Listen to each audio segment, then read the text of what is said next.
ఎవరా మీరంతా?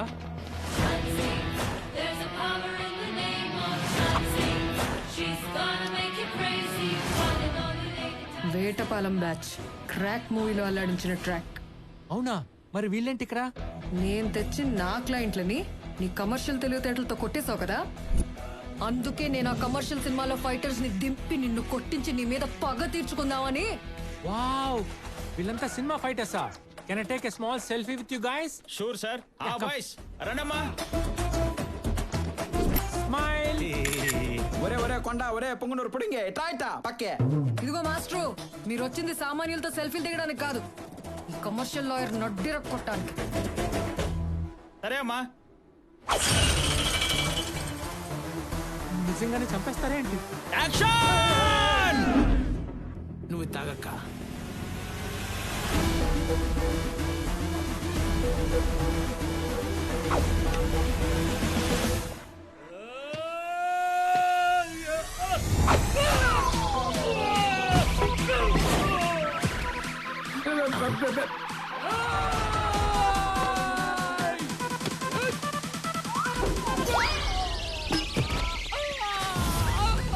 యాడికి పోతున్నాడు వీడు?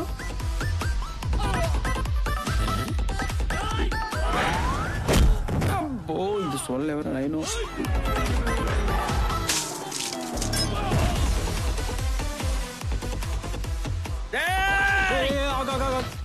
కొట్టకుండానే పడిపోతున్నారు, ముట్టుకోకుండానే బ్లడ్ కక్కేస్తున్నారు. ఒకసారి అది ఇదేంటి తేటలేదు అసలు? ఒరిజినల్ కాదా ఇది? చెప్పరా. బాట్లేటి ఇవన్నీ డమ్మీలే బాబు, అచ్చం ఒరిజినల్ లాగానే ఉంటాయి. రాజమౌళి గారు, బోయపాటి గారు కమర్షియల్ సినిమాల్లో ఎఫెంట్స్ అన్ని ఈ మెటీరియల్ తో చేసినాయి బాబు. ఒరే పొంగునూరు మాస్టర్, అతనేమన్నా కరణ్ జోహారా? మన ఇండస్ట్రీ డైరెక్టర్ గురించి ఓ ఇంటర్వ్యూలు ఇస్తున్నావు? ఏ వీడిని నమ్ముకొని వేస్ట్, వీడికంటే నేనే నయం. ఇతనితో డాన్స్ వేసి ఓడించి ఏడిపించి పంపించడం బెటర్లా ఉంది. ఆ పని చేద్దాం. సరే బాబు. ఆడియన్స్ బాగా ఎంటర్టైన్ చేసినట్టు ఉంటుంది, సెకండ్ హాఫ్ లో మంచి సాంగ్ పడినట్టు ఉంటుంది. పక్కా కమర్షియల్ అని టైటిల్ పెట్టుకున్నందుకు ఈ ప్లేస్మెంట్ లో మంచి డ్యూట్ పడింది అనుకో, వేరు. హలో, నువ్వు బయట ఎంత పక్కా కమర్షియల్ ప్రొఫెషనల్, నేను స్క్రీన్ మీద కమర్షియల్ సాంగ్స్ చేయడంలో అలాగా నన్ను తట్టుకోలేవు, అర్థమైందా? చూసుకుందా? Song please. ఏంట్రా ఆవిర్భాతలో నిలబడ్డానికి నానా తంటాలు పడుతుంటే మధ్యలో నీ కొట్టుడు? సార్, యుద్ధం కూడా ఆ తర్వాత ఆపేస్తారు, మీరు మాత్రం పొద్దున్న లేచినప్పటి నుంచి ఏదో మూల ట్రై చేస్తూనే ఉంటారు. నువ్వు ఎక్కడికి? పద పద పద లోపల పద. సార్, ఆ కత్తి తర్వాత తిప్పుదురు. రాజేంద్ర లైన్ లో ఉన్నాడు. హలో సార్, వీడు పోయేలా ఉన్నాడు, ఒకసారి మాట్లాడండి. రే అంజిబాబు, జాగ్రత్తగా బయలుదేరమ్మా.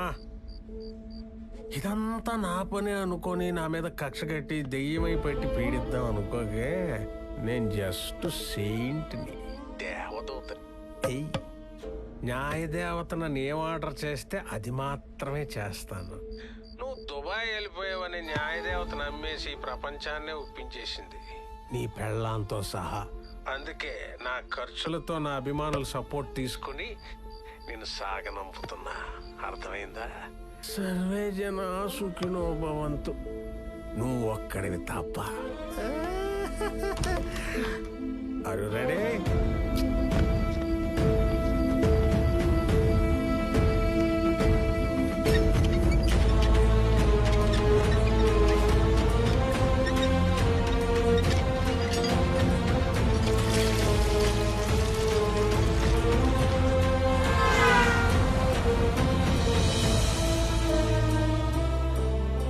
వాళ్లకి న్యాయం చేస్తానని నేనిచ్చిన మాటని నమ్మి అంజీని చీకట్లో నుండి బయటికి తీసుకొచ్చింది రాలక్ష్మి. ఇప్పటి వరకు అంజీ ఏమయ్యాడో తెలియకపోవడంతో లక్ష్మి పడుతున్న బాధకి ఇండైరెక్ట్ గా నేనే కారణమని తలుచుకుంటేనే నా వల్ల కావడం లేదు. ఈ కేసు విషయంలో నువ్వేమీ నాకు హెల్ప్ చేయలేవారా? ఎందుకు చేయను పెద్దయినా, కానీ మా సీనియర్ తెలియకూడదు.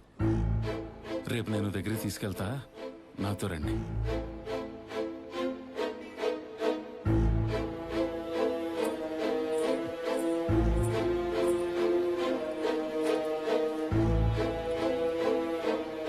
వీళ్ళు అంజి అబద్ధబ్బారీలు, 3 రాజధానులు, పక్కా కమర్షియల్ లేడీస్. వాళ్ళు అడిగినంత డబ్బిస్తే మాట సాయం దగ్గర నుంచి శరీర సాయం దాకా ఏదైనా చేస్తారు. ఏమా, క్యాష్ కొంచెం టైట్గా ఉంది, నా కారు ఉంచండి. రే నువ్విదంతా మీ గురించే చేస్తున్నాను పెద్దాయన.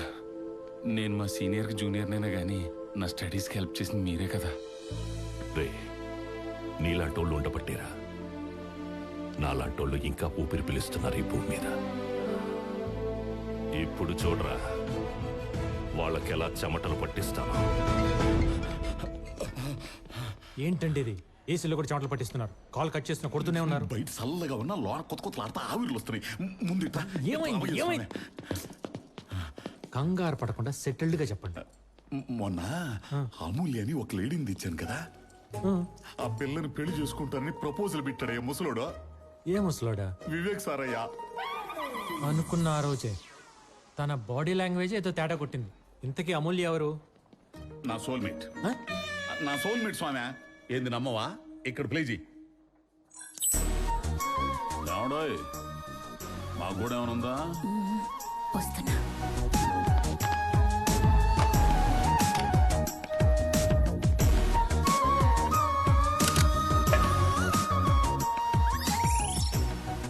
అర్ధరాత్రి మొద్దుబారిని ఎద్దు నాలికి అన్నం పరమాన్నం రుచి చూపించేసరికి జీవితాంతం ఆర్టిస్టే కావాలనిపించింది.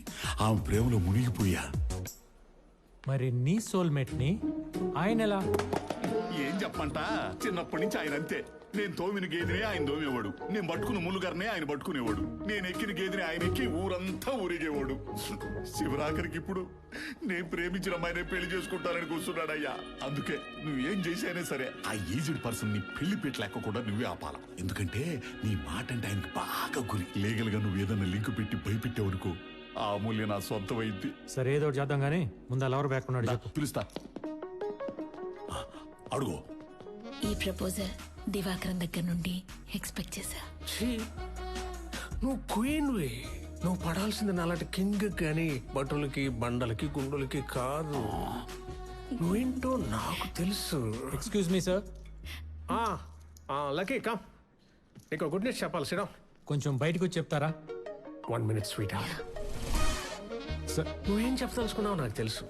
ఈ ఏజ్ లో పెళ్లి ఏంటి సార్? నిజంగా మీకంత మోజు ఉంటే ఫీజు కట్టి రోజు ఫామ్ హౌస్ లో ప్రతిరోజు పండగ చేసుకోవచ్చు కదా అంటావు. యూనో నేను కూడా ప్రిఫర్ చేసేది అదేనయ్యా. కానీ డబ్బుతో ప్రతి ఆడది లొంగదు. అందులోనూ ఇలాంటి మేలు జాతి స్త్రీతో ఇంకా కష్టం. Hi baby. హాయ్.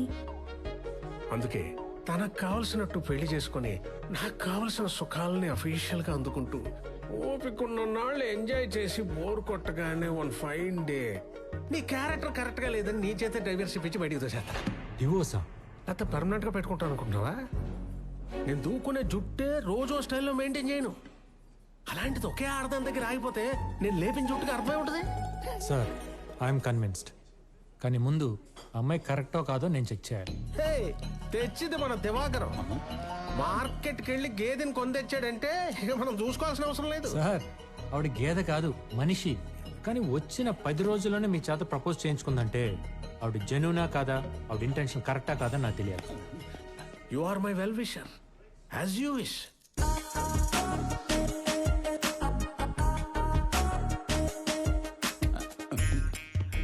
ఏమండే ఆ మూవీ ముందు వాయించకండి, సిగ్గేస్తుందే. ఎక్కువ వాగితే ఉంగరాలను తిప్పి వాయిస్తాను. నున్నప్ప గుంట మీద రక్తపు గీతలు పడతాయి. మీ ఆయన ఎలా చనిపోయారు?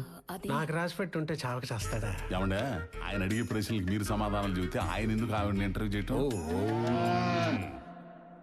యాక్సిడెంట్ లో. మిమ్మల్ని దివాకరం గారు కదా లవ్ చేశారు? ముందు చెప్పింది వివేక్ గారు. నాకేం తెలుసు ఆమె వెనక నుంచి వచ్చి ఓవర్టేక్ చేస్తాడరే. ఆయన మీరు డబ్బుల కోసం పెళ్లి చేసుకుంటున్నారంటే? ప్రపోజల్ పెట్టింది ఆయన, నేను కాదు.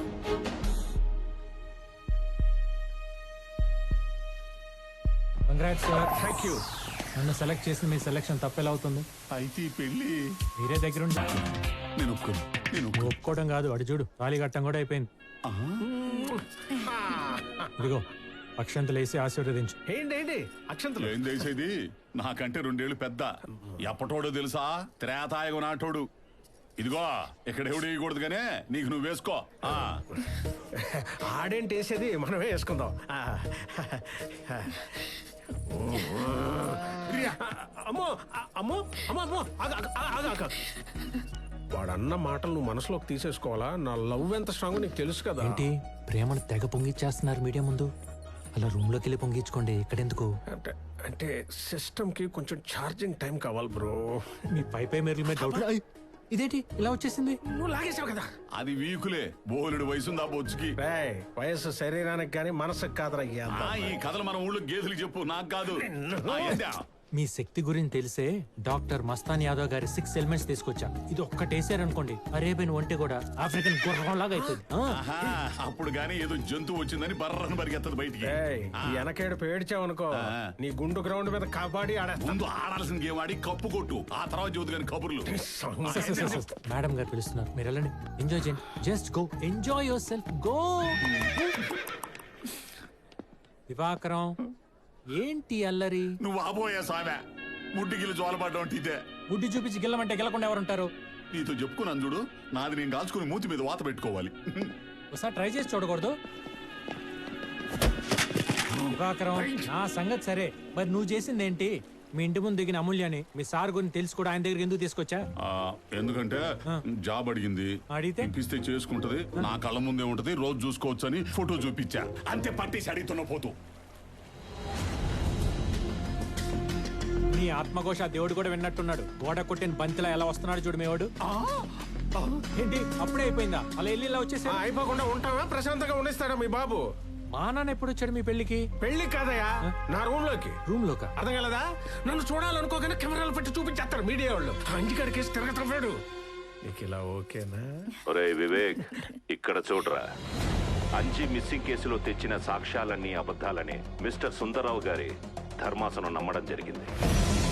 కేసుని మళ్లీ అన్ని కోణాల నుండి దర్యాప్తు చేయాలని పోలీసు వారిని ఆదేశిస్తూ సెషన్స్ కోర్టులో హియరింగ్ స్టార్ట్ చేయమని హైకోర్టు ఆర్డర్స్ పాస్ చేసింది.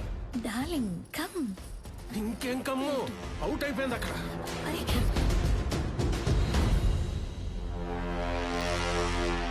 కేసు ఓడిపోయాడు కదా వదిలేసాడు అనుకుంటే నేను మళ్ళీ మొదలు పెట్టాడు అనమాట. చూడలకి మీ నాన్న నన్ను కెలుకుతున్నా నువ్వు చూసుకుంటానన్నావని నేను ఆయన ఏమీ చేయకుండా అవుతున్నాను. ఇలాగే గనక ఇంకొంచెం గట్టిగా గిచ్చితే మాత్రం నేను ఊరుకున్నా నా అభిమానులు పెట్టే తొడపాసం మాత్రం తట్టుకోలేదు. సార్ నేను అంత దూరం రాణిస్తానా? ఆయన సంగతి రేపు నేను కోర్టులో చూసుకుంటాం కానీ ముందు లోపల మేడం వెయిట్ చేస్తున్నారు, వెళ్ళి ఎంజాయ్ చేయండి. ఏం ఎంజాయ్మెంట్ లావయ్యా. నువ్వు ఇచ్చిన 6 ఎలిమెంట్స్ 6 వేసేసిన ఇరానీ చాయ్లో ముంచి తీసిన ఉస్మానియా బిస్కెట్ లాగా అయిపోయింది బతుకు. తుపుక్కని అంటే లోపల తిరిగిపోయిందిరా, కుప్పకూలిపోయింది, శిథిలావస్థలోకి పోయింది. కూలీలు పనిచేస్తుండగానే ఉన్న పళంగానే మొత్తం ఊడిపడిపోయింది. 10 క్రేళ్లు పెట్టిన లేవలైన పొజిషన్ లో ఉంది బిల్డింగ్. చాలా ఆత్మానందం పొందే ఎంక్వైరీలు ఈడు. Order order order order.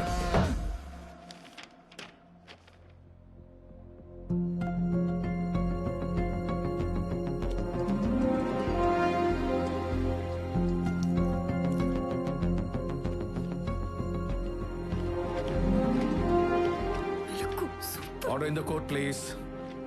Mister lucky, ఈ కేసుకు సంబంధించి మీరు ప్రవేశపెట్టిన సాక్షులు prostitutes.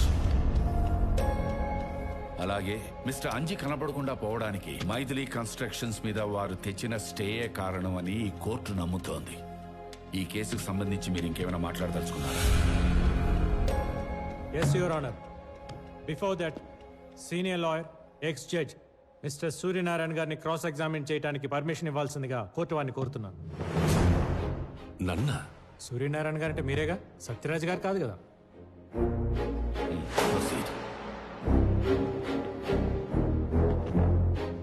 Thank you for you cooperation.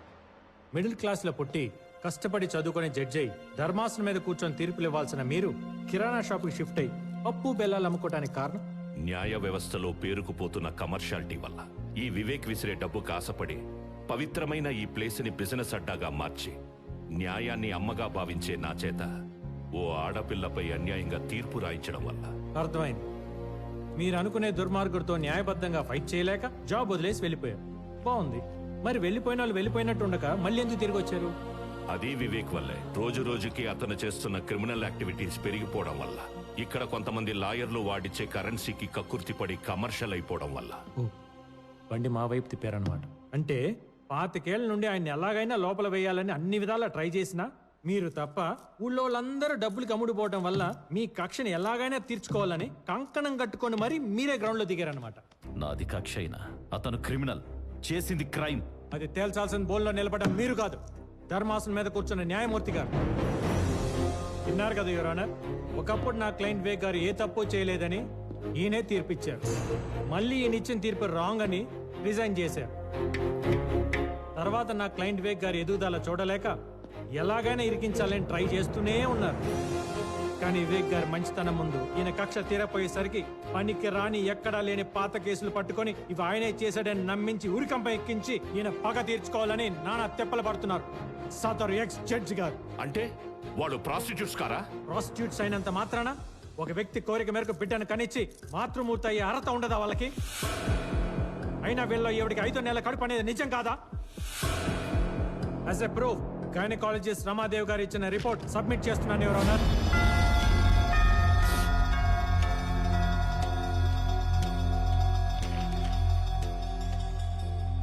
నేను వీళ్ళని తీసుకొచ్చి సాక్ష్యం చెప్పించినప్పుడు కూడా వీళ్ళు అంజీ భార్యలని నేను ఎప్పుడు చెప్పలేదు. అతను కేవలం పిల్లల కోసం మాత్రమే ట్రై చేశాడని చెప్పాను. కానీ ఈయన మాత్రం నిజాన్ని అబద్ధం చేయడం కోసం నా జూనియర్తో వాళ్ళ కార్ గిఫ్ట్గా ఇప్పించి తనకు కావాల్సిన సాక్ష్యం చెప్పని ఫోర్స్ చేసి మరీ లాక్కొచ్చాను. ఇచ్చారు sir.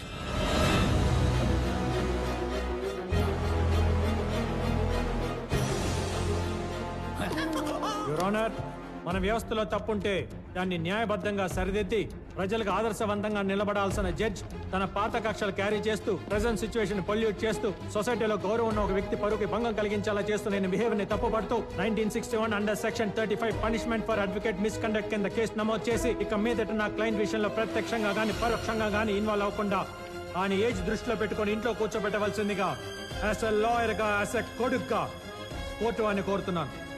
That's all your honour.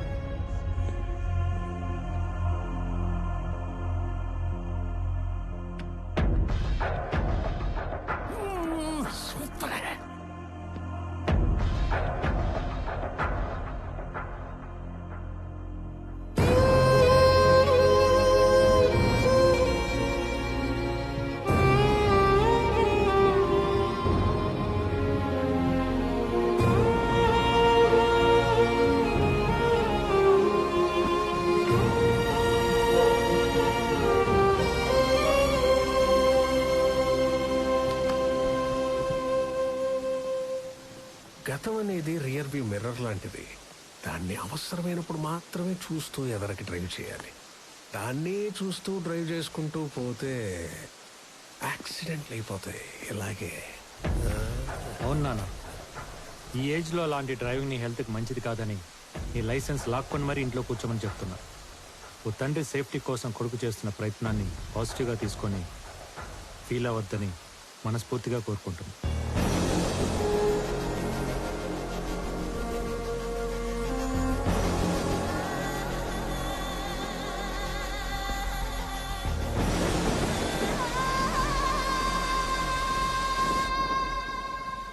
నిజంగా నా కోసం ఇంత చేస్తావని నేను ఇమాజిన్ చేయలేదు లక్కి. పాప నువ్వు ఎంత సిన్సియర్గా వర్క్ చేసినా ఎక్కడో నీ మీద వచ్చిన డౌట్ ఉండేది. ఎంత డబ్బు కోసమైనా సొంత తండ్రిని భర్త శత్రువులా చూస్తాడా, ఆయన శత్రువునే గెలిపిస్తాడా అని. కానీ నేను రాంగ్ అని ప్రూవ్ చేసావు. నీ కమర్షియాలిటీ ముందు ఎలాంటి రిలేషన్షిప్ అయినా వేస్ట్ అని నిరూపించేసావయ్యా. ఇదిగో నీకు డబుల్ ప్రమోషన్ ఇస్తున్నా. రేపు నేను ఎమ్మెల్సీగా ప్రమాణ స్వీకారం చేశాక మంత్రిగా ఛార్జ్ తీసుకోబోతున్నా. నా లాబింగ్కి నువ్వే హెడ్. రెచ్చిపో, కావలసినంత దోచుకుని దాచుకో. Thank you so much sir. Thank you.